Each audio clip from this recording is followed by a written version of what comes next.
Alors, j'aimerais vous inviter à lire avec moi dans Genèse, deux portions des Écritures. Genèse, d'abord au chapitre 46 plutôt, pardonnez-moi. Genèse 46. Nous lirons du verset 28 jusqu'au verset 30. Genèse 46, du verset 28 jusqu'au verset 30. Jacob envoya Juda devant lui vers Joseph pour l'informer qu'il se rendait en Goshen. On peut se lever, levons-nous. Donc je disais Genèse 46, 28 à 30. Et la seconde portion, nous lirons dans Genèse 48, versets 1 à 2, et puis 8 à 11. Je répète, 46, 28 à 30, et puis 48, 1 à 2, et puis 8 à 11.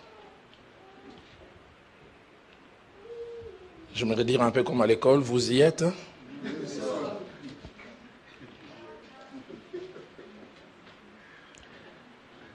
Jacob envoya Juda devant lui vers Joseph pour l'informer qu'il se rendait à Goshen.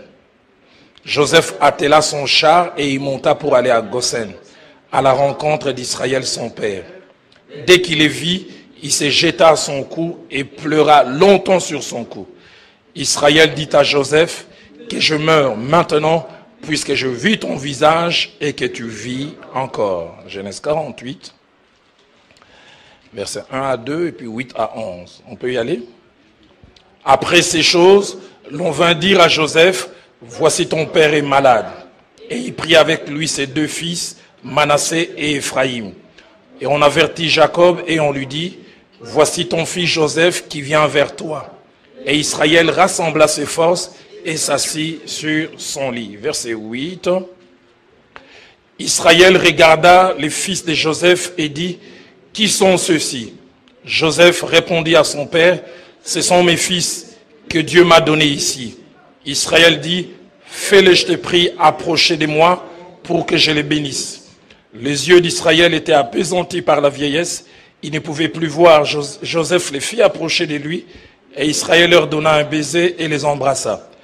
Israël dit à Joseph, je ne pensais pas revoir ton visage et voici que Dieu me fait voir même ta postérité. Amen. Que Dieu soit béni. Prenons nos places. J'aimerais lors de ce deuxième culte parler sur le thème le Dieu qui ressuscite les rêves et qui va au-delà. Le Dieu qui ressuscite les rêves et qui va au-delà. Je me tiens ce matin du haut de cette chaire avec une double mission. J'ai vraiment la certitude que je ne viens pas comme un touriste. Je ne viens pas seulement visiter Luxembourg pour la première fois, j'ai la ferme certitude que Dieu m'a envoyé ce matin pour parler au cœur de quelqu'un. J'en ai la certitude plus que jamais. Et je crois avoir reçu du Seigneur double mission. La première mission, c'est celle de faire office des prophètes. Je n'ai pas l'étiquette des prophètes, mais je prophétise de temps en temps. Dans Genèse chapitre 49 au verset 1, Jacob, sans être un prophète, pose un acte. J'aime ce qu'il dit. Jacob appela ses fils, il dit, assemblez-vous, je vous annoncerai ce qui vous arrivera dans la suite des temps. Et moi aussi, je viens dire à quelqu'un de la part du Seigneur, je veux t'annoncer ce qui va arriver dans la suite des temps. Ce qui va arriver dans la suite des temps, c'est que Dieu va ressusciter tes rêves et même au-delà, il va te donner des choses que tu ne pensais plus. Parce que Joseph, quand il a reçu son père et Jacob veut bénir ses enfants, Jacob fait cette déclaration merveilleuse. Et je peux m'imaginer quand il faisait cette déclaration, il avait des larmes aux yeux. Il dit, je ne pensais plus revoir ton visage. Mais non seulement que j'ai revu ton visage, mais Dieu m'a fait même voir ta postérité. Dieu est allé au-delà. Je me disais, ça je ne verrai plus jamais, mais Dieu m'a donné la possibilité d'aller au-delà. J'aimerais dire à quelqu'un en ces jours, avec Dieu, ce n'est jamais fini tant qu'il n'a pas dit que c'est fini. Et même quand on pense que c'est fini, ce n'est jamais fini. Deuxième mission que je pense avoir reçue de la part de Dieu ce matin, c'est celle de consoler et d'encourager quelqu'un. Dans Isaïe au chapitre 40, versets 1 à 2, Jéhovah donne un double travail à son serviteur. Il lui dit ceci, consolez mon peuple, dit l'Éternel. Consoler. La version française courant dit, réconforter mon peuple. C'est urgent. réconfortez-les. La version parole de vie aussi que j'ai consultée dit, redonnez de l'espoir à mon peuple. Oui, redonnez de l'espoir, dit votre Dieu. Et le terme qui est utilisé, c'est pour dire consoler, réconforter, cache 3 idées. La première idée, dans sa racine en araméen, ça veut dire redonner du courage et de la force morale à quelqu'un. Vous savez, la force physique seule ne suffit pas. Il faut cette force intérieure. Même quand tout autour, ça ne peut pas aller, si au-delà de soi, on est fort, on peut changer la condition qu'il y a à l'extérieur. Deuxièmement, ce terme veut dire redonner de la vigueur en apportant de l'apaisement. Et troisièmement, ce terme consoler veut dire rendre moins pénible un sentiment soutenu. Consoler. Consoler mon peuple. Mais dans la seconde partie, et c'est cette seconde mission, il dit parle au cœur de Jérusalem. Et crie en lui disant que sa servitude est finie, que son iniquité est expiée, qu'elle a reçu de la main de Dieu au double de ses péchés. J'ai aimé la version parole de vie, dit rendez courage à Jérusalem, annoncez-lui à haute voix, les travaux forcés sont terminés. Et le message de ce matin, comme je l'ai dit, je me présente non seulement en prophète, mais comme celui qui vient pour consoler. Dieu m'a donné pour l'adresser à un type de personnes appelées les Jacob. Car c'est de Jacob qu'il s'agit. Jacob, cet homme qui avait un fils qu'il chérissait. Il aimait tous ses enfants, mais il avait une relation particulière avec Joseph. Et la Bible dit parce qu'il avait eu dans sa vieillesse. Et cet enfant non seulement était attaché à son père, mais il avait tellement une profondeur dans leur relation que de temps en temps, Joseph lui ramenait tout ce que ses frères avaient dit. Ses frères devaient souvent être étonnés. Ils se disaient des choses entre eux, et étonnés de voir plus tard quand Jacob venait, il appelait Ruben. Toi, tu as dit que ma tête ressemble à un aéroport. Mais papa, je n'ai pas dit ça. Comment tu le sais? Mais je sais. Ils se disaient, mais papa, il est magicien ou quoi? Ce qu'ils ne savaient pas, c'est qu'ils avaient un mouchard au milieu d'eux. Quand il parlait, Joseph était tout calme et il enregistrait tout. Il retenait les détails et les noms. Ça, c'est Lévi qui a dit. Je ne vais pas confondre. Et puis ça, ok, c'est Judas. Je vais tout dire à papa. Et à cause de cela, il y avait un attachement. Et puis un beau jour, Jacob a eu comme un coup de tonnerre dans un ciel bleu. Il attendait que ses enfants rentrent de la mission qu'il leur avait confiée. Et parce qu'il traînait, il avait envoyé le petit Joseph. Il ne savait pas qu'en l'envoyant, il l'envoyait pour longtemps. Il a vu ses frères revenir et au lieu de 12, il y avait 11. Et à la place du 11e, il y avait un habit plein de sang. Et la Bible dit que quand Jacob a regardé cela, lui-même a tiré la conclusion. Joseph a été dévoré par une bête féroce. Et je peux m'imaginer sa douleur. J'ai 4 filles. L'aînée a 20 ans, la seconde a 18 ans, puis 15 ans, et puis 12 ans. Je sais combien je suis attaché à mes filles. Et que je m'imagine qu'on vienne me dire, elle ne peut plus revenir. C'est plus facile de supporter quand quelqu'un était malade et qu'on a vu la santé dépérir et puis on se prépare au départ. Joseph n'est plus. Non seulement c'est un enfant, mais c'est un enfant avec qui j'ai une relation particulière. Et sa vie s'est presque arrêtée.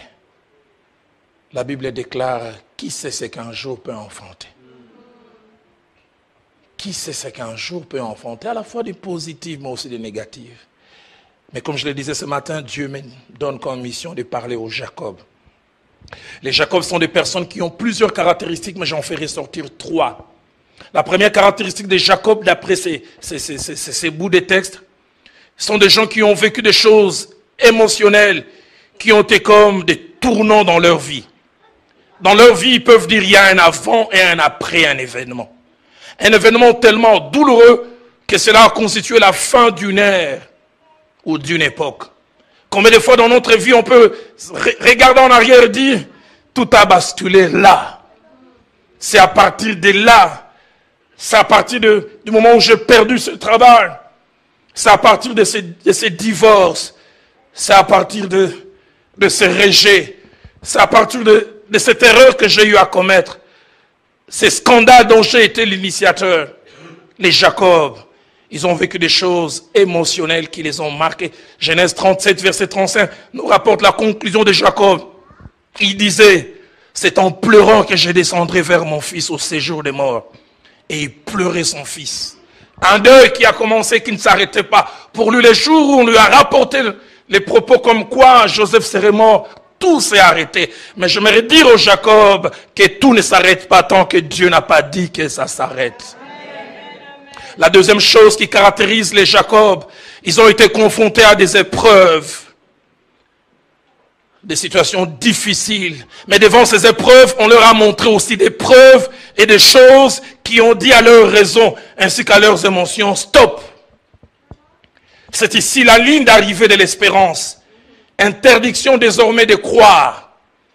Les Jacob ont subi des situations et on leur a montré des choses. Quand ils ont vu ces choses, ils ont dit c'est fini. Quand il a eu l'habit de son fils, il a vu le sang, il a dit ça en est fini.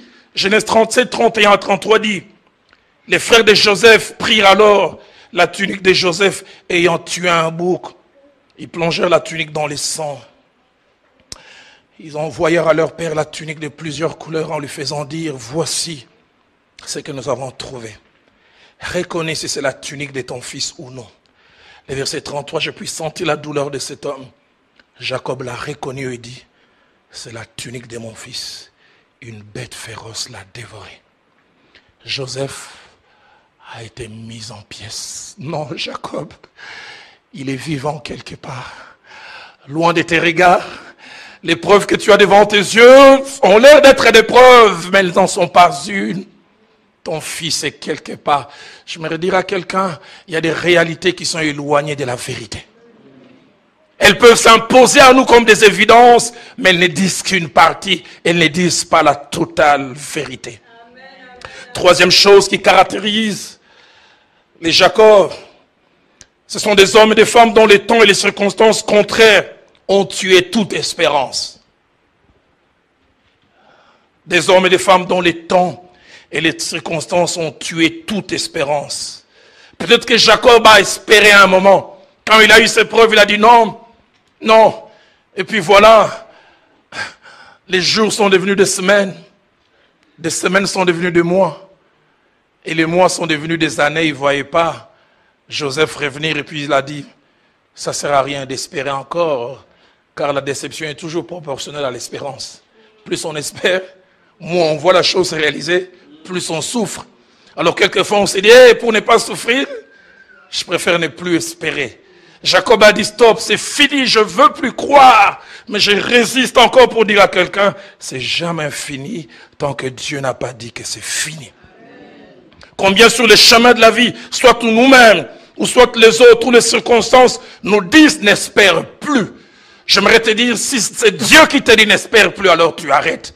Mais si c'est toi-même, si ce sont les autres, et si encore ce sont les circonstances, toutes ces choses ne sont que passagères. Dans 1 Samuel chapitre 27, au verset 1er, ce jeune homme appelé David, il avait certes reçu l'onction royale de la main et de la bouche de Samuel. Les jours où Samuel a oint, il a déclaré comme on le faisait à l'époque, Israël, voici ton roi. Et ce jeune homme qui n'avait rien demandé a connu ce qu'allait être sa destinée.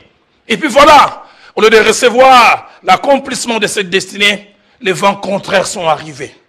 Et la Bible dit, dans 1 Samuel 27, j'aime ça. David s'arrêtait, écoutez ce que la Bible dit. David dit en lui-même, je périrai un jour par la main de Saül. Pourquoi? Il est pourchassé par-ci, par-là. Il regarde entre les mains ce qu'il a comme arme. Il a bâton, il a, je ne sais pas moi, quelques gourdins. Alors que Saül a toute une armée. Il regarde et dit, il n'y a pas match. Je périrai un jour par la main de Saül. J'aimerais dire à un David, ce que Dieu t'a dit s'accomplira. Tu n'as pas peut-être tout entre les mains. Tu peux voir que l'autre côté, il a tout. Mais c'est ton Dieu qui a et qui aura les derniers mots. Il s'est dit en lui-même. Et Dieu se moque de ce que tu t'es dit en toi-même.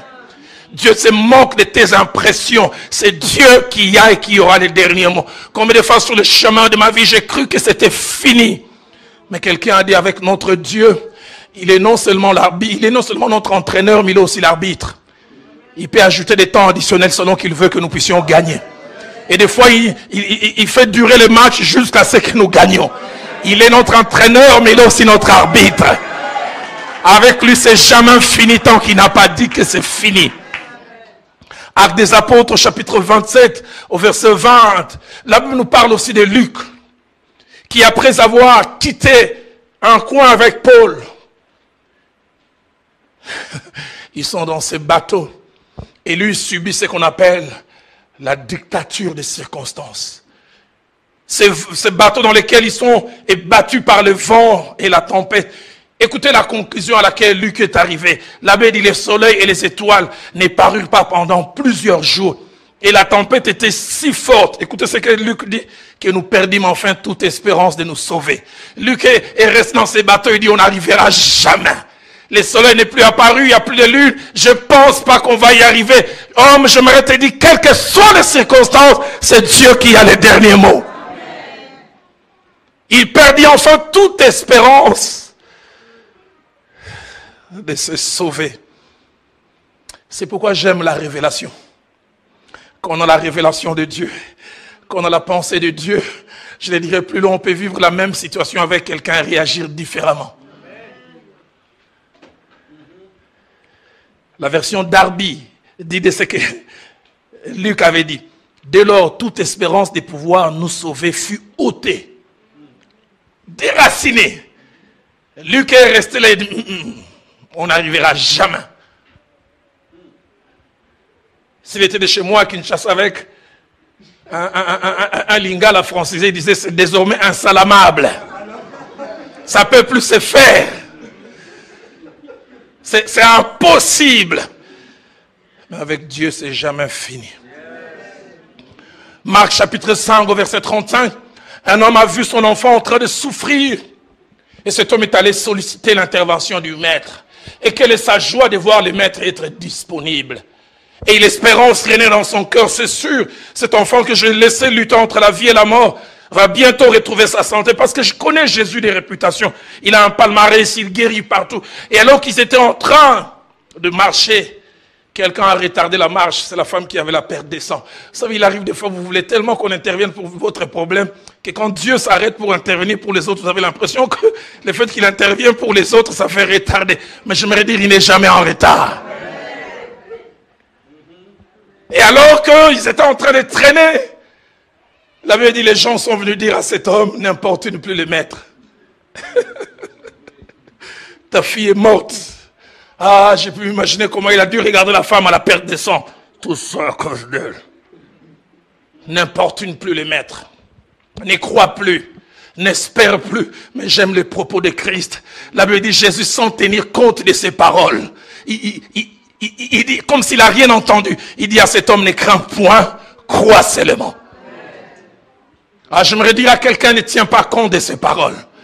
Il y a une réalité qui s'impose à toi, mais c'est à toi de choisir. C'est à toi de dire, est-ce que j'y arriverai ou pas. J'ai eu à parler avec un jeune homme, son grand-père était un juif converti. Il avait reçu une parole prophétique en 39. Ils étaient alors dans une réunion, Dieu lui avait dit, non seulement qu'il allait les servir, mais il allait devenir un millionnaire. Une parole donnée par Dieu. Il a dit en fin 39, on les a arrêtés. On les a amenés en Allemagne dans un camp de concentration. Il dit, ils sont restés là. Il dit, dans ces camps de concentration, son grand-père disait, la seule chose qui me faisait vivre, c'est la parole de Dieu. Cette parole sortie de Dieu, j'ai dit, il ne ment jamais, ce Dieu. Lorsqu'il a parlé avec sa bouche, sa main l'accomplit. Ma Bible à moi dit, Dieu veille sur sa parole pour l'accomplir. Il s'est tenu à ça. Et puis, il dit, vers 44, quand les Alliés sont venus libérer les restes qu'il y avait, il dit, mon grand-père à l'époque, il avait la moitié de son poids. À l'époque, il avait dans les 80. Mais quand on est venu les libérer, il devait avoir dans les 33, 34 kilos. Maigre comme tout. Mais il dit, les jours où on est venu libérer, on a d'abord bombardé. Il est tombé dans une sorte de fosse septique. Et il dit, il avait ces choses que je n'aimerais pas mentionner ici. Jusque-là. Il dit, il est resté 2 jours dedans. Mais il dit, tout ce qu'il retenait, c'était la promesse qu'il avait reçue de la part de Dieu. Il dit, je ne sais pas quand et comment je sortirai d'ici, mais je sais que Dieu m'a dit 2 choses. 1, je veux les servir, et 2, je deviendrai un millionnaire. Quand, comment, je ne sais pas. Je ne sais pas comment je vais m'en sortir. Et ses grands-pères lui ont dit, c'est les jours où, à l'instant où il a senti que ses forces les quittaient, qu'il a entendu un soldat américain dire à un autre, j'entends quelqu'un respirer ici. Il dit, c'est quand on l'a fait sortir qu'il s'est évanoui. 2 jours, sans dormir. Il dit, s'il essaie de dormir, c'est fini, s'enfoncer. Et des années après, moins de 15 ans après, il est devenu l'un des grands commerçants aux Pays-Bas. Et plus tard, il est retourné s'installer en Israël. J'aimerais dire à quelqu'un, si tu as reçu la parole de Dieu, accroche-toi à cette parole. Accroche-toi à cette parole. J'aime quand Dieu parle à Habakkuk, il dit cette prophétie, écris-la. Dites avec moi, écris-la. Et il ajoute encore, elle a un terme. J'aimerais dire à quelqu'un, tu as un rendez-vous dans le futur. Et bizarre, Dieu ajoute si elle tarde. Ah bon, tu penses qu'elle peut tarder? Si elle tarde, attends-la. Car elle s'accomplira certainement. J'aime dire à l'église, les prophéties ne sont pas faites pour être mémorisées. Ça c'est la Bible. Écris et relis-la couramment. Couramment. Et cet homme à qui l'on demandait de ne plus croire, il est allé plus tard avec le maître et sa fille a été ressuscitée. Dans Psaume chapitre 3, au verset 3, la Bible nous raconte les conclusions, non pas de David, mais des ennemis de David. De quoi est-il question? Absalom s'est levé contre David et la Bible dit le cœur de tout Israël s'attacha à Absalom. Et David se rend compte que non seulement que tout un pays est passé de l'autre côté, même ses fidèles lieutenants. On veut lui dire même Achitophel est de l'autre côté. Mais écoutez ce que le psaume 33 verset 3 dit. Et ça c'est David lui-même qui parle. Il dit combien disent à mon sujet, plus de salut pour lui en Dieu. Une autre version dit, même Dieu ne peut plus le sauver. Les gens sont terribles en pronostic. Ils ont vu la situation et disent, c'est fini. Même Dieu ne peut rien faire. Avec Dieu, c'est jamais fini. Tant qu'il n'a pas dit que c'est fini. J'ai à peine 49 ans. 29 ans dans le Seigneur, 20 ans dans le ministère. J'ai vu Dieu changer des choses. C'est pour cela que j'aime quand la Bible dit pour tout celui qui vit, il y a encore de l'espérance. Et un chien vivant vaut mieux qu'un lion mort. Aide-moi à être le prédicateur adjoint en disant ton voisin espère encore.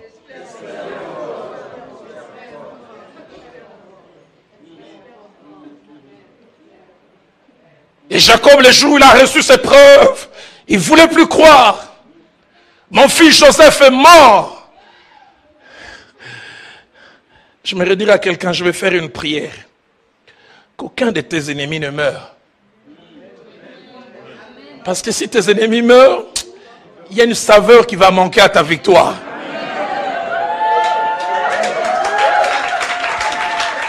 Il faut que ceux qui t'ont combattu soient là et qui voient Dieu faire. Même la Bible dit, il fera pour toi une table, mais en face de tes ennemis.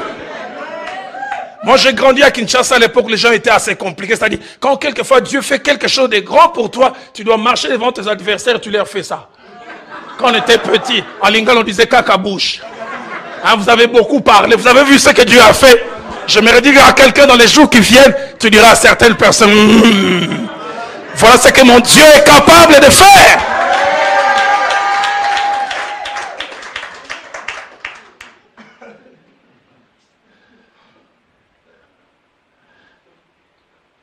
De la même manière, il avait reçu cette nouvelle comme un coup de tonnerre dans un ciel bleu. Joseph est mort.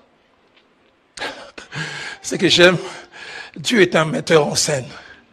Dieu a de l'humour. Les mêmes bouches qui sont venues. Les jours ils ont parlé, s'ils étaient quinois de chez moi, ils ont dû dire à leur papa, là, Joseph a koufi. Papa, on te jure, wallahi. Joseph vraiment est mort. Et Dieu, un metteur en scène, il utilise les mêmes bouches. 13 ans après. Eux-mêmes, ils rentrent de l'Égypte, ils disent, papa, moi, là, Joseph, il est vivant.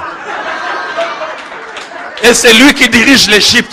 Papa, regarde, ce sont les mêmes bouches qui ont témoigné de la mort. Je suis venu dire à quelqu'un, tes ennemis vont témoigner. Ils le feront bon gré, mal gré. Certains le feront devant toi, ils reconnaîtront ton Dieu, mais d'autres le feront derrière ton dos. Mais écoutez ce que Genèse 45, 26 dit. Il dit à Jacob, Joseph vit encore, et même c'est lui qui gouverne tous les pays d'Égypte. Témoignage vrai. Mais écoutez la fin. Mais le cœur de Jacob resta froid, parce qu'il ne croyait pas. Comment peut-il croire? Il a vu les preuves. Il a vu la vie pleine de robes. Il y a comme une contradiction dans sa tête. Non, non, non, non. Je ne veux pas espérer. Non, c'est faux. J'aimerais dire à un Jacob, Dieu va faire ressusciter des rêves que tu as enterrés. Dieu va faire revenir à la vie. Et puis ils lui disent, mais c'est vrai. Ils ne savent comment les convaincre.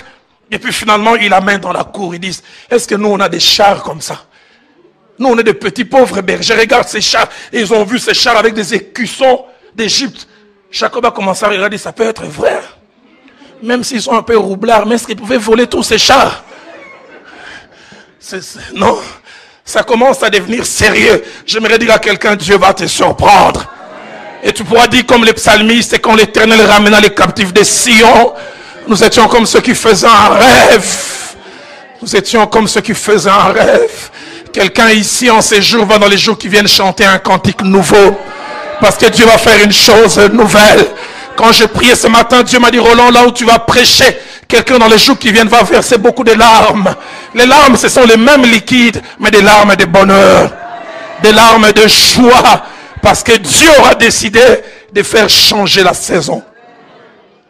Et on les place dans ces chars. Ils sont en route vers l'Égypte. J'ai pu voir son cœur qui bat à la chamade.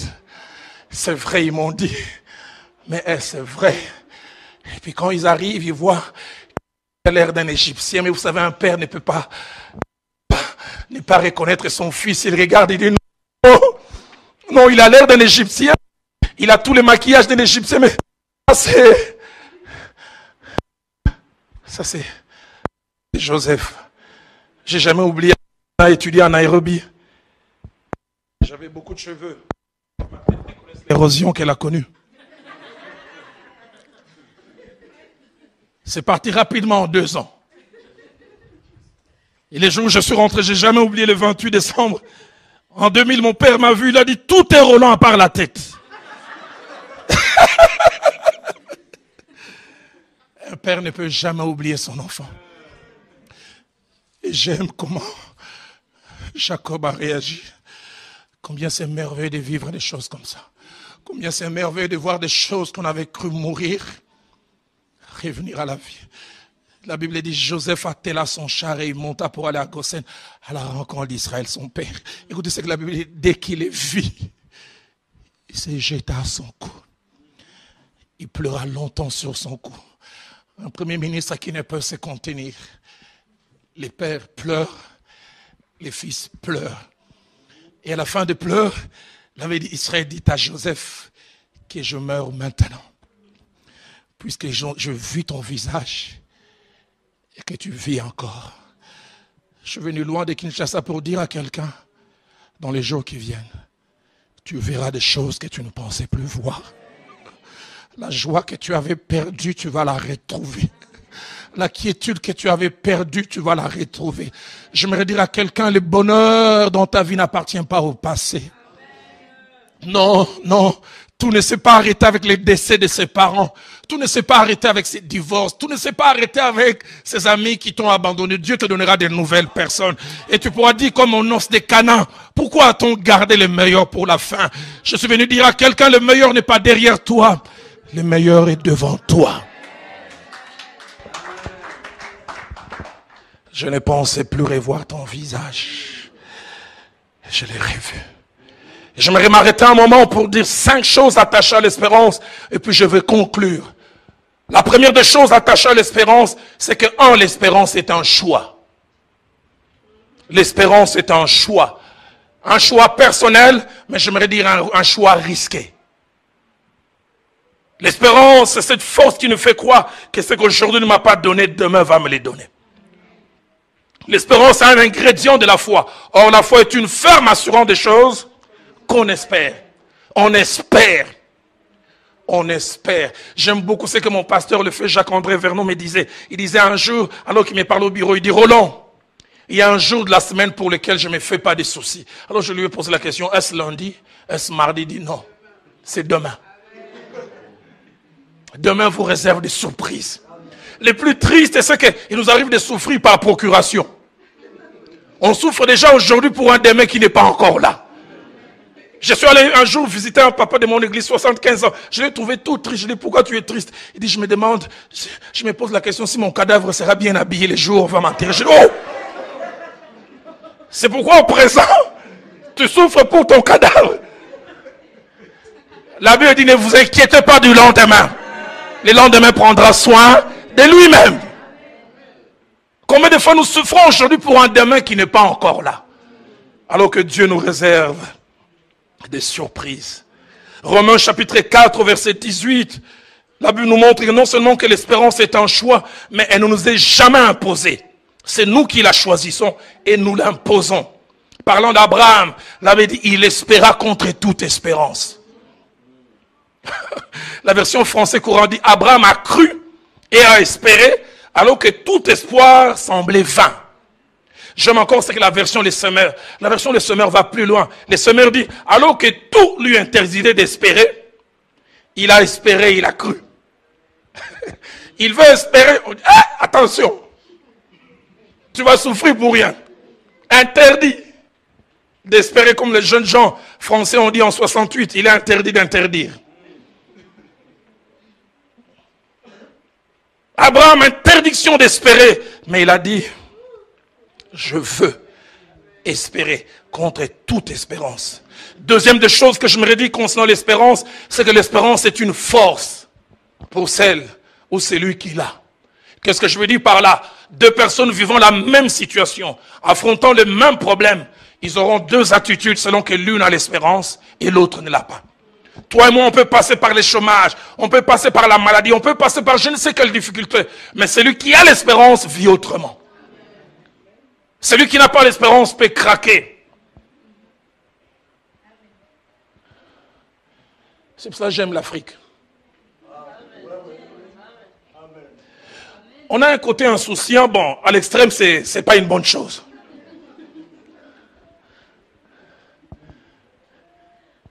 Mais vous, ici, vous avez un côté trop sérieux. Dépression, stress. J'arrive plus à dormir, il faut prendre des cachets.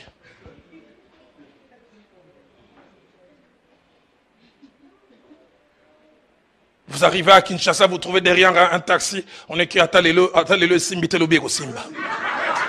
Donc même si ça marche pas aujourd'hui, demain ça peut marcher. Ça c'est chez nous.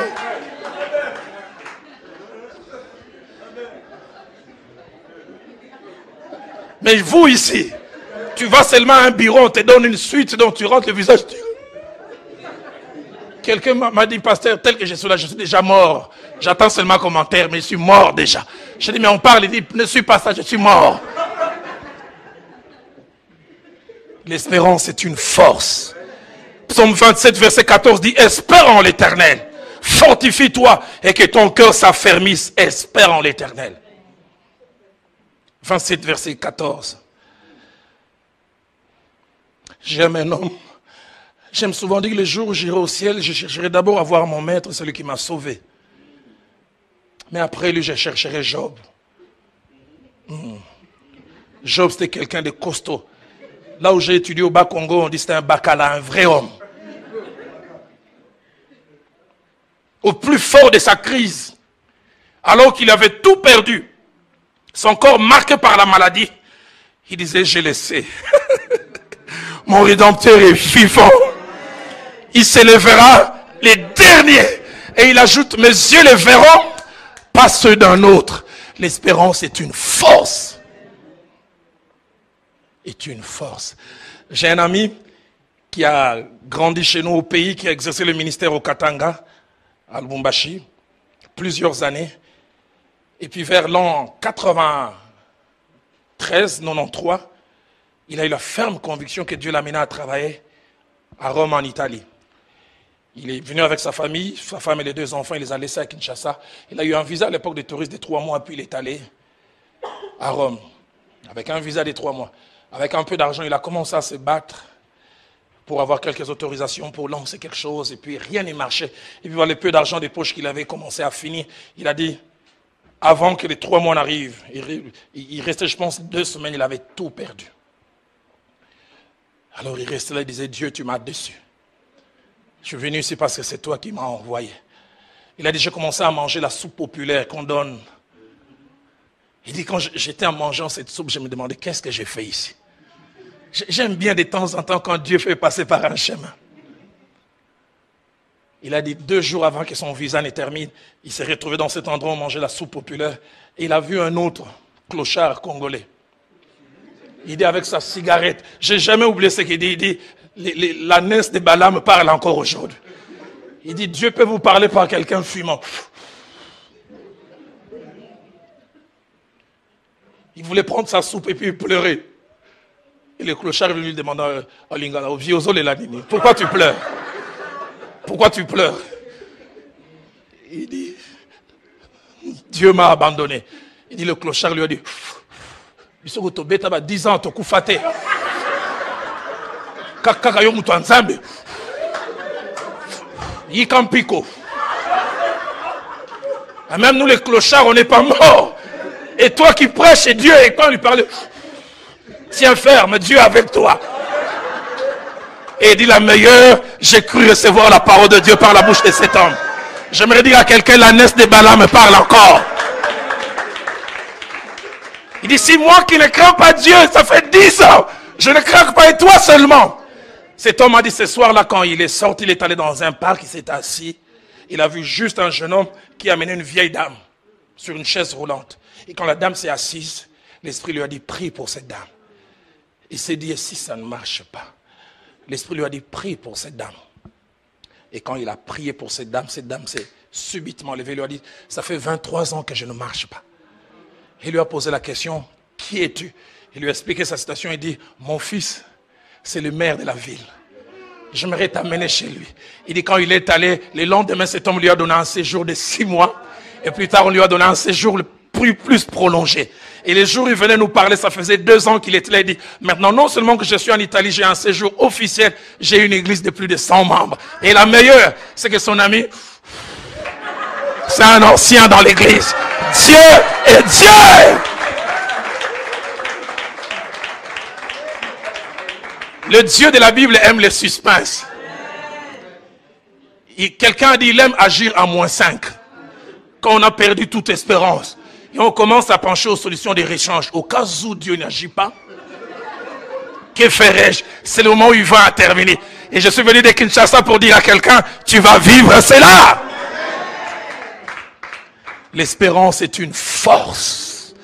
Je dis à quelqu'un ce matin, fortifie-toi dans l'espérance. Ne craque pas. Tu as un Dieu. J'aimerais même te faire une bonne invitation. Si c'est tellement dur et que tu veux pleurer, je te passerai mon numéro. Tu pleureras au téléphone avec moi et je t'encouragerai, mais ne lâche pas. L'apôtre Paul, comme je l'ai dit, il était dans ces bateaux dans Acte 27, verset 20 et puis verset 23 à 25. Il vivait la même situation avec Luc. Ils ont vu le même soleil ne plus sortir, la même lune disparaître. Ils ont vu le même vent battre ces bateaux. Et écoutez la conclusion à laquelle Luc est arrivé. Nous perdîmes enfin toute espérance de nous sauver. Mais dans le même bateau, l'apôtre Paul s'est levé et dit, un ange du Seigneur à qui j'appartiens m'est apparu et m'a dit, il n'y aura aucune perte sinon celle du navire. Luc peut aller demander à Paul, Paul, toi et moi on est ici dans les bateaux, l'ange est apparu quand? Toi seul tu l'as vu? Je me dis, tu peux être côte à côte avec quelqu'un, il peut vivre une expérience que tu ne vis pas. Et Paul a dit, il n'y aura aucune perte si ce n'est celle du navire. Je ne sais pas si c'est le cas ici au Luxembourg, Bishop Adama. Chez nous, à Kinshasa, on a des prophètes, mais qui prophétisent après l'événement. Moi, je savais que ça allait se passer comme ça, mais je n'osais pas dire. Où il y a des prophètes généralistes. Comme j'en ai vu à Bukavu. Quelqu'un de Bukavu ici, pardonne-moi. Il a vu une femme enceinte avancer, puis il est en train de... Dieu me dit, tu mettras au monde un enfant. Ce n'est pas un garçon, ça sera une fille. Alléluia. Est-ce que ça, c'est une prophétie vraiment? Si ce n'est pas un garçon, alléluia, ça sera une fille. Mais donnons-nous des prophètes qui prophétisent quand rien ne va. Voilà, le bateau est battu par la tempête. Il dit, il n'y aura aucune perte. Quand il déclare comme ça, il y a encore un coup de vent, pouf. Mais il dit, il n'y aura aucune perte. Et il dit, j'ai cette confiance en Dieu qu'il en sera comme il a été dit. L'espérance. Aide-moi à dire à ton voisin l'espérance. Troisième chose que je me dit, c'est que l'espérance est comme un parfum. Elle n'est jamais cachée. Là où elle est, on la détecte. On la voit. On la sent. On sent son arôme. Dans les attitudes, dans les langages. Mais là où aussi elle n'est pas, ça se sent. Ça se sent. Acte 12, verset 6, nous parle de l'attitude étrange de Pierre, la veille de sa comparution devant Hérode. Waouh! Alors qu'auparavant, on avait fait décapiter Jacques. Et on dit à Pierre que c'est demain tu vas comparaître. Et il sait, après la comparution, il sera aussi tué. Mais écoutez ce que ma Bible dit. La nuit qui précédait les jours où Hérode allait le faire comparaître, Pierre, lié des chaînes entre deux soldats, dormait.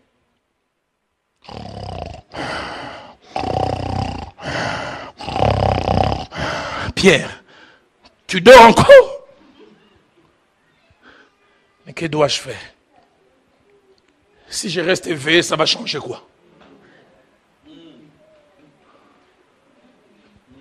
Il a foi en son Dieu. Il espère. Et il a totalement confiance. Acte 16, verset 25, parlant de Paul et de Silas emprisonnés à Philippe. La Bible dit vers le milieu de la nuit de leur vie, la nuit de leur situation, la nuit de leurs problèmes. Paul et Silas priaient. Et la Bible ajoute, ils chantaient les louanges de Dieu. Ils étaient enchaînés aux mains et aux pieds. Mais la Bible dit, ils chantaient les louanges de Dieu. En grec, ça veut dire, ils célébraient Dieu. Ils chantaient un Dieu fort dont la force n'était pas visible.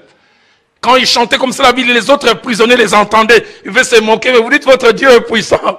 Malgré la puissance, vous êtes enchaînés. Ils chantaient les louanges de Dieu. Pourquoi? Parce qu'ils espéraient. Il y a quelqu'un ici qui fait la louange buissonnière. Seigneur, vu ce que tu es en train de faire, je démissionne de la louange. Je chanterai seulement le jour où tu vas changer la situation. Non, pour que je chante, toi-même tu vas ouvrir cette mâchoire. Ah, les enfants d'Israël, quand ils étaient à Babylone, la ville, ils avaient suspendu leur harpe. Nous n'allons plus chanter. Mais j'aimerais dire, le meilleur moment de les célébrer, c'est là. La Bible appelle cela le sacrifice de louange. Il y a la louange que Dieu aime, c'est cette confiance que l'on a en lui quand rien ne va. Il aime consommer cela. J'aime quand les amis de Daniel disent, sache que nous n'adorerons pas ta statue. Notre Dieu peut nous délivrer. Ils ne sont pas sûrs du résultat, mais ils sont sûrs de leur fermeté. Donne-moi quelqu'un qui espère. Quatrième chose, perdre l'espérance est dangereux. Car perdre l'espérance peut amener au désespoir, à des actes de folie, à la dépression et même au suicide. Nos cimetières sont remplis de gens qui ont cru que ça n'était fini. Qui ont cru que ce que je fais, plus rien de bon ne peut sortir. Combien de gens auraient pu être sauvés si, au moment de leur dépression, quelqu'un était à côté? Les jours où Christ a été arrêté, deux ont fauté. Judas d'un côté et Pierre. Mais Judas a cru que derrière son acte, ça en était fini, il est allé se pendre. Mais Pierre, le même qui a fauté, c'est le même qui a été le grand champion après la Pentecôte. J'aimerais dire avec Dieu, ce n'est jamais fini. Perdre l'espérance est dangereux. Luc chapitre 24. Luc chapitre 24, verset 21. Jésus-Christ rencontre les disciples. On les appelle les disciples d'Emmaüs. Il est étonnant de voir ces disciples. Ils ont quitté Jérusalem. Il avait dit, ils allaient à Emmaüs, à quelques kilomètres. Pour quel but, on ne sait pas. Parce que dès l'instant où Christ s'est révélé à eux, apparemment, ils ne sont pas arrivés à destination. Ils sont retournés directement. Comme pour dire, les Quinois disent beau malheur. Ils étaient tellement déprimés, ils voulaient tuer les temps. Allons n'importe où. Pour nous changer les idées. Et ils sont en train de marcher. C'est lui avec qui ils ont marché. 3 ans les rejoint. Et la Bible dit, Jésus les regardait et dit, pourquoi avez-vous l'air si triste en marchant? Leur tristesse était visible. On n'a pas besoin de microscope pour voir ça. Visible. L'un d'eux s'est retourné vers lui. S'il était quinois, c'est comme si vous voulez lui poser la question au fan d'Arawab. Parce que la Bible dit, où est-ce que tu habites? La Bible dit, il a dit, es-tu le seul qui habite à Jérusalem, qui ne sache pas ce qui est arrivé? Mon pasteur disait, ils se sont mis à parler à Jésus de Jésus. Nous voulons te parler au sujet de Jésus. Ces prophètes puissants en parole. Et écoutez ce qu'ils ajoutent au verset 21. Nous espérions que ça serait lui qui délivrerait Israël. Ils utilisent un temps de conjugaison qui veut parler d'un acte qui a commencé dans le passé, qui a fini dans le passé. Quand ils disent nous espérions, ça veut dire maintenant, nous n'espérons plus. Disciples de Jésus, perdre l'espérance est dangereux. Ça peut vous amener à un acte de folie. Je suis venu dire à quelqu'un, ne perds pas l'espérance. Je suis venu dire à quelqu'un, Dieu est un Dieu de surprises. Dieu est un Dieu qui fait des choses au-delà de ce que nous pouvons penser ou espérer. Merci Charles. J'aurais bien voulu t'amener à Kinshasa. Hein?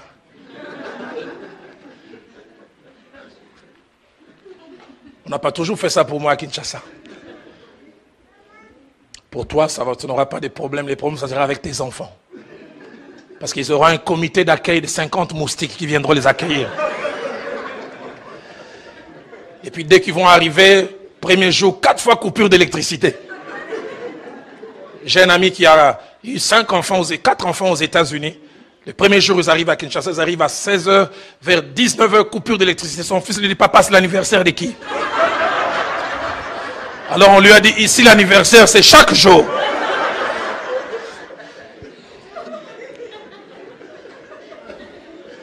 Alors Charles reste ici.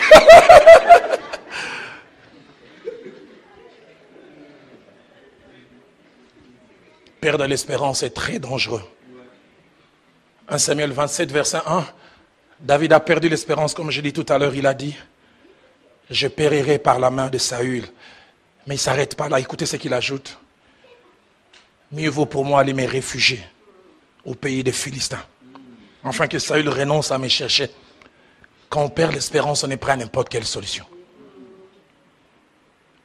Et vous savez, la suite, quand il est allé là-bas, il a dû faire celui qui bavait. La perte de l'espérance, elle est terrible. 5e et avant-dernière chose. Plusieurs choses sont la base de la perte de l'espérance. Plusieurs choses sont la base de la perte de l'espérance. J'aimerais simplement mentionner 2. La première des choses, c'est les temps qui passent. Les temps qui passent est un des grands assassins de l'espérance. Comme dans la vie de certaines personnes, l'espérance a un certificat de naissance, mais il a aussi un certificat de décès. L'espérance est née dans le cœur à un moment, et puis les temps qui passent, la chose que l'on attendait ne s'accomplit pas. L'espérance meurt, et puis on l'enterre. Genèse chapitre 15, versets 1 à 3. L'espérance d'Abraham est aux soins intensifs. Dieu lui apparaît et dit, je suis ton bouclier. Il dit à Dieu, je m'en vais sans enfant. Et c'est Eliezer de Damas qui va hériter de tous mes biens. Il ne veut plus croire. Les temps qui passent a tué son espérance. Deuxième des choses qui tuent l'espérance, c'est la réalité et les évidences qu'on a devant les yeux. Le soleil n'est paru pas pendant plusieurs jours. Les étoiles aussi. Et Luc dit dans Acte 27, 20, nous perdîmes enfin toute espérance de nous sauver. Mais j'ai toute la 6e et dernière chose avant de conclure. C'est que même la nature nous enseigne sur l'espérance. Même la nature nous enseigne sur l'espérance. J'ai découvert ce passage de Job et ça a changé ma vie. La première fois que j'ai lu ce passage, ça m'a révolté. J'aimerais vous demander de lire avec moi Job chapitre 14. versets 7 à 9. Écoutez ce que la Bible dit. Qu'est-ce qu'elle est riche, la parole de Dieu. Même un arbre a de l'espérance. Waouh!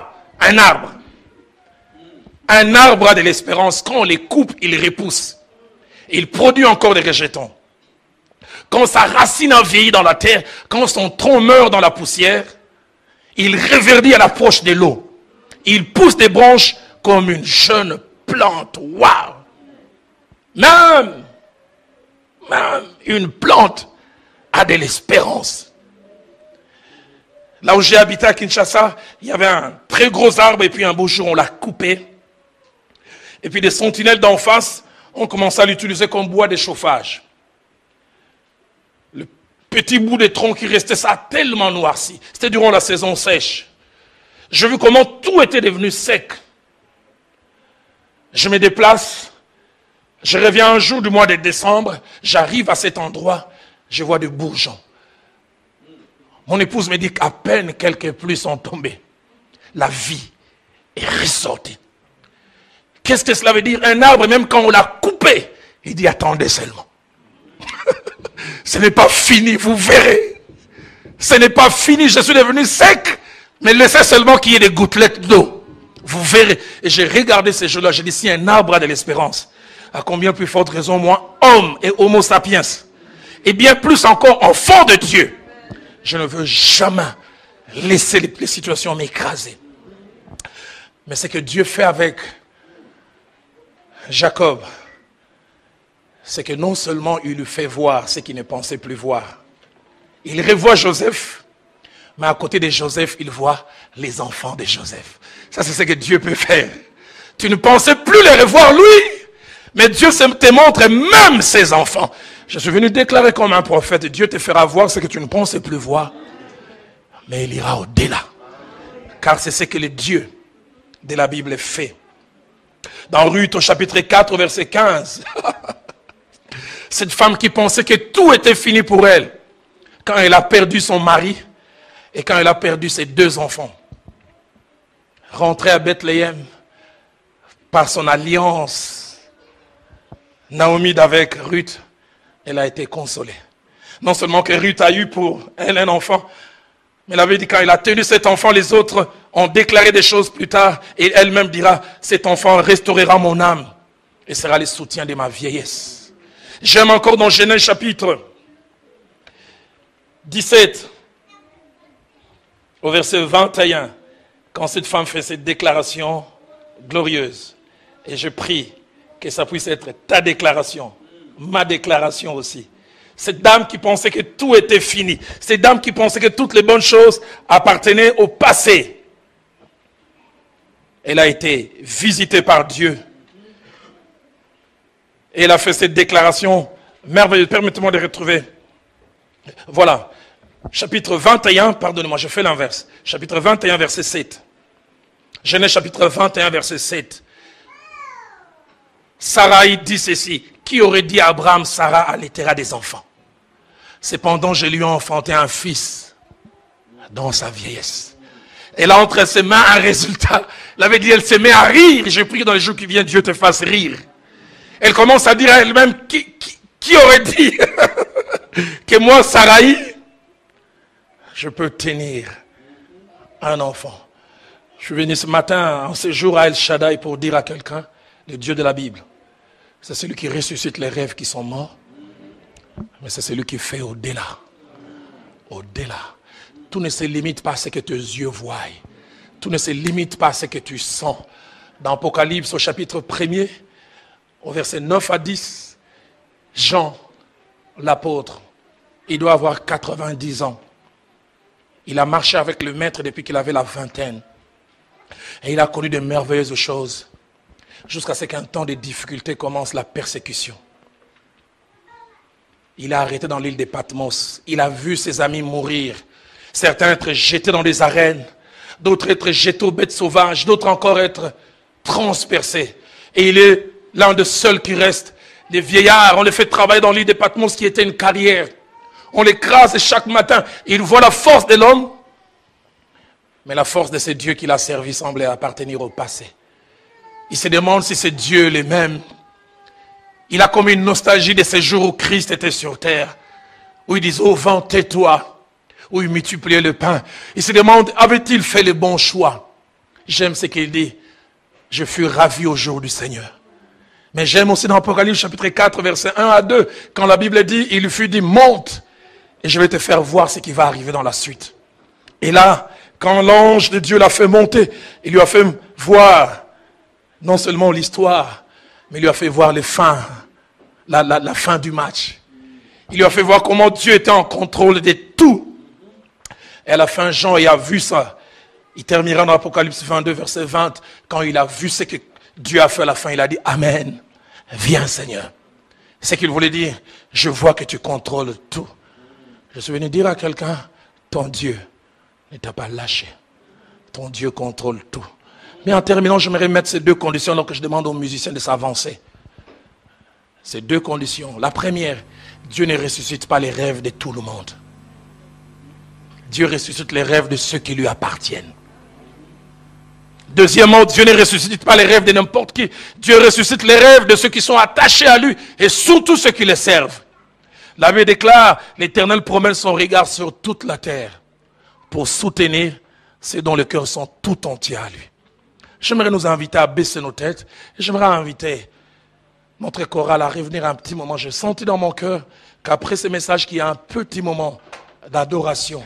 Je ne sais comment ça va se passer, mais je prie simplement que toi et moi nous soyons connectés au ciel pour saisir ce que Dieu veut faire. Nous avons nos yeux fermés, nos têtes courbées. J'aimerais lancer un appel et un seul. Y a-t-il quelqu'un qui veut dire en ce jour, Pasteur, Dieu m'a parlé. J'ai un rêve que j'ai enterré. Comme Jacob, il y a des choses auxquelles je ne crois plus. Je ne veux plus croire. J'ai décidé de faire une croix sur ça. J'ai décidé de dire peut-être le bonheur c'est pour les autres, pas pour moi. Je me suis dit je ne verrai pas ça. Y a-t-il quelqu'un qui veut dire en ce jour, Pasteur, Dieu m'a parlé. Comme Jacob, il y a des choses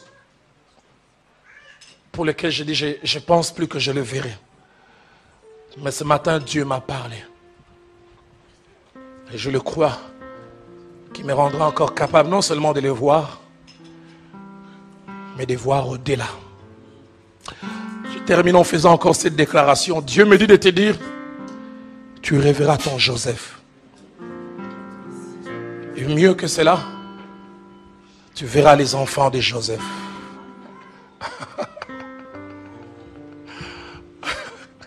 J'aime quand mon ami chante, il dit, I will sing. Et je chante, malgré les temps difficiles.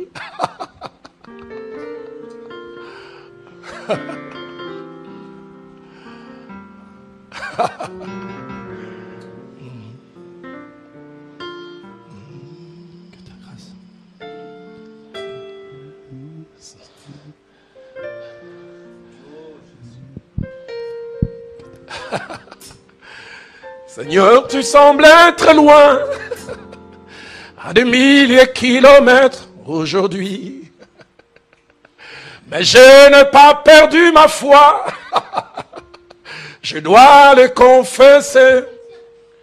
Rien n'est trop facile, je ne sais comment le dire, ni par où commencer. Tu m'as donné ta force.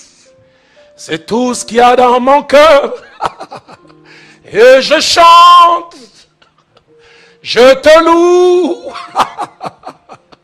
Malgré le temps difficile, dans la peine et la souffrance. Et je chante. Alléluia. Alors que les amis nous conduisent à un moment selon que Dieu va les inspirer.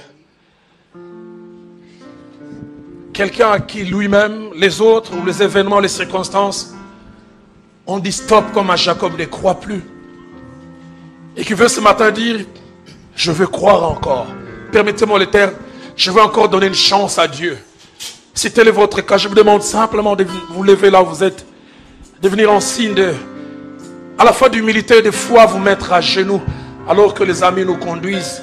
Et quand vous vous mettrez à genoux, commencez à déclarer auprès de Dieu, Seigneur, je crois encore.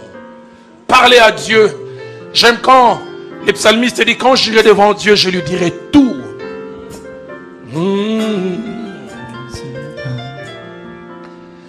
Alléluia. Est-ce qu'on peut s'élever tous alors que les autres avancent?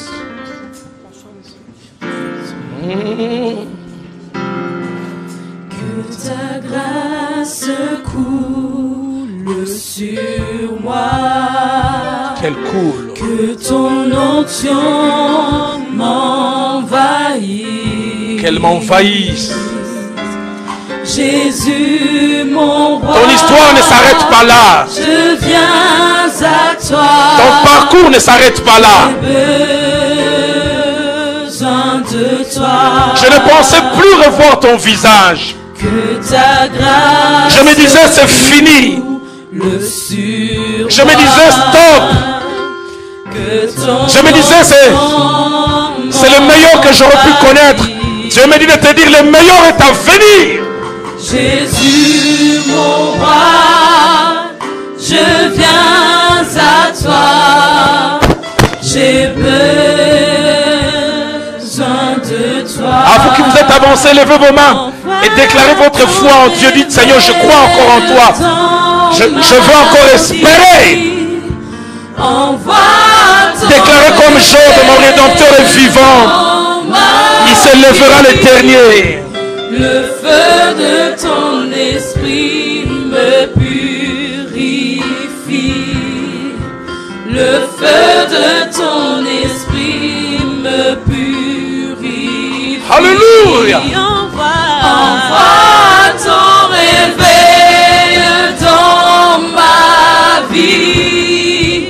Envoie ton réveil dans ma vie. Envoie, Seigneur. Le feu de son esprit me purifie. Le feu de ton esprit me purifie. Que ta grâce. Alléluia. Ta grâce coule sur moi. Que ta grâce. Que ton onction m'envahisse. Alléluia.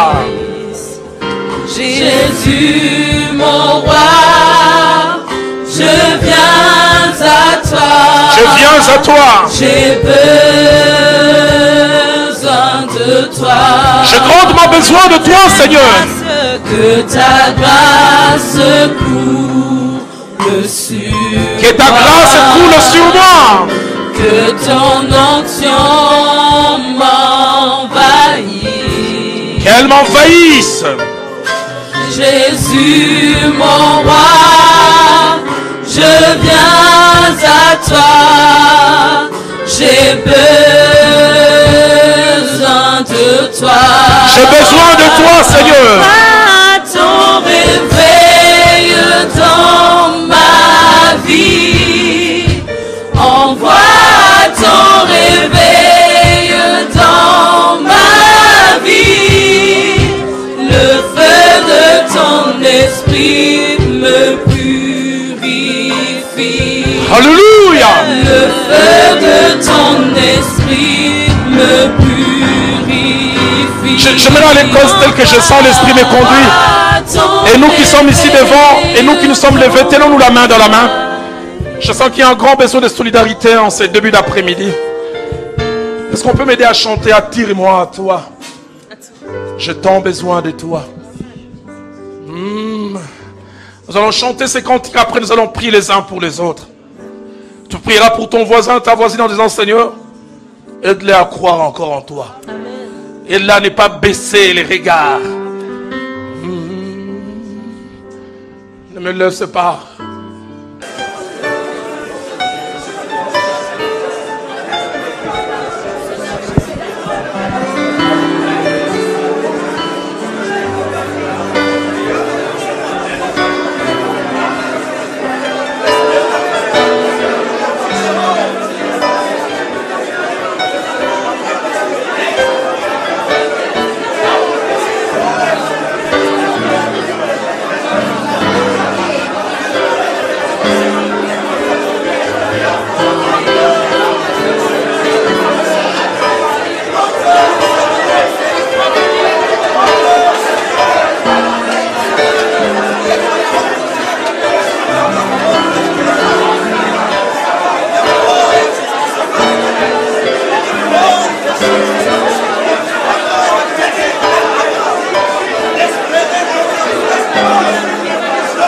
Merci Seigneur.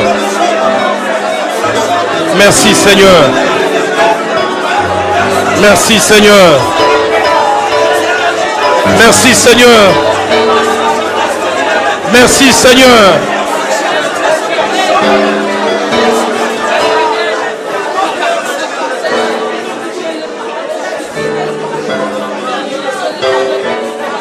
Ah.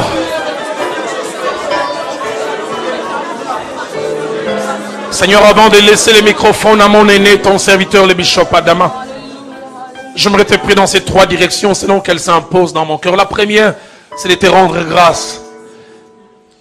Car depuis 2 semaines, à qui tu me disais, Roland, j'aimerais que tu prêches cela au 2e service. Et j'ai essayé de faire ma part. L'ai-je bien fait? Je ne sais pas. J'ai essayé d'aligner les phrases les unes après les autres. J'ai pris que là où il y a eu de l'excès, Seigneur, enlève. Là où il y a eu manque, amplifie. Mais la deuxième des choses pour laquelle je te prie, Seigneur, tu m'as envoyé avec cette mission, tu m'as dit, Roland, va, console mon peuple. Console, console. Je te bénis parce que dans les jours qui viennent, les mêmes visages que je vois perler des larmes, verseront des larmes de bonheur.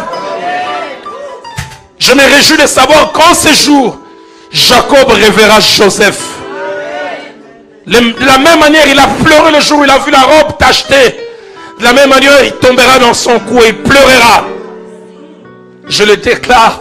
Mais je déclare non seulement qu'il reverra Joseph, mais il verra au-delà de Joseph la progéniture de celui qu'il croyait mourir.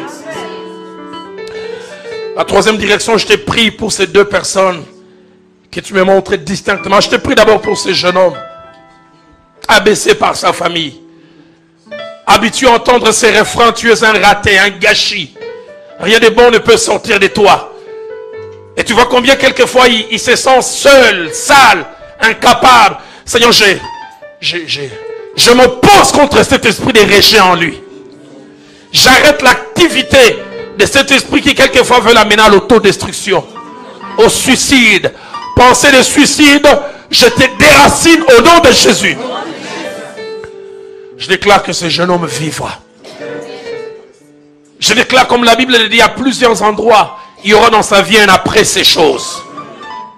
Mais je te prie aussi pour cette jeune fille, pour qui les 3 dernières années n'ont été que des successions de malheurs, pour lesquels quelquefois elle s'est dit, j'en suis la cause. Mais Seigneur, j'ai prié comme tu me l'as dit ce matin quand j'ai prié. Dans les jours qui viennent, tu vas lui enlever l'habit de deuil. Tu lui donneras un habit de fête. À la place de quelque chose d'autre, tu lui donneras un diadème. Les jours qui viennent dans cette ville et dans ces pays de Luxembourg, les gens ne prieront plus seulement le Dieu d'Abraham, d'Isaac et de Jacob. Ils prieront le Dieu de cette jeune femme. Parce qu'ils auront vu en quantité, en qualité ce que tu auras fait. Et les gens diront, le Dieu qui a agi en elle, agisse aussi dans ma vie. Je te bénis pour ces jours. Je te bénis pour la puissance de ta parole. Parce que c'est pas un homme, c'est toi qui derrière ta parole va faire toutes ces choses. Que tout l'honneur et toute la gloire te reviennent. Au nom de Jésus. Quelqu'un m'aide à dire Amen. Et on acclame les seigneurs alors qu'ils reprennent leur place. Que Dieu soit béni.